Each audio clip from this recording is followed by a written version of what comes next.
Hands up if you can remember, she says using her other hand, if you can remember an event that happened to you when you were very young, that you can still remember now. I want you to keep your hand up if that event still has an emotional bite to it. Can you still feel it now?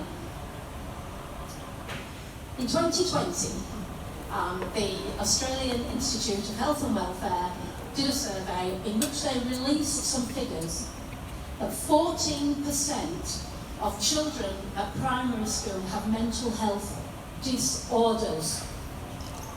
That is 4 people in every class, that's 4 children in every class, in every school, in every town, in every city across Australia. 4 kids a class. These children, they're the naughty kids, they're the noisy kids, they're the funny kids, they're the kids that won't go to school, they're the kids that won't come out from under the table. These are our kids. So I started working with adults, and I found that childhood trauma in every single case was the root cause of my clients' depression and disorder as adults. Every single one. And then I started working with children. And the thing about the adults is that the childhood trauma that we're talking about, sometimes it was huge trauma, but other times it was a tiny, seemingly insignificant thing that went unnoticed. So when I started talking with children, I discovered the same thing. They were coming to see me with anxiety, and they would be 7 or 8 years old with anxiety. Come on. And so I found from these children that the problems that they could think of to tell me were so small and insignificant that they were overlooked. You couldn't ring the school principal about them because they were just silly problems that would go away and tomorrow would be fine.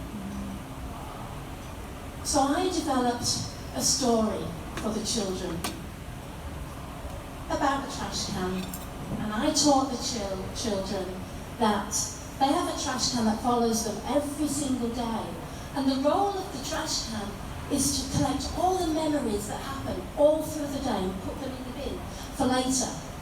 Now sometimes the memories are good, but sometimes they have a bad day, and if this bin gets so full that it overflows and the lid pops off, then we have anxiety, we have overwhelm, and the kids don't understand why.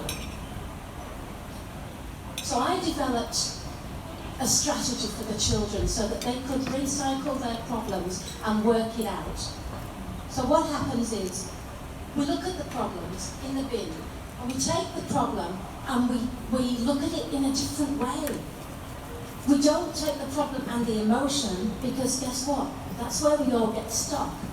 So we take the problem and we look at it from different angles, from different sides, from different perspectives, and we reframe it until the problem and the emotional are separated. And then the anxiety goes away.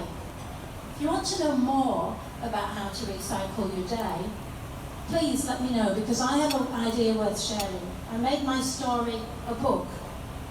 I made my story a workbook. And when I practiced, I forgot I had my hands on a mic, so I've only got one hand. So I think that that's a story worth sharing, don't you? Can you imagine what would happen to the 14% of children if we could introduce this concept to school and teach children and parents and teachers how to recycle their day? Thank you.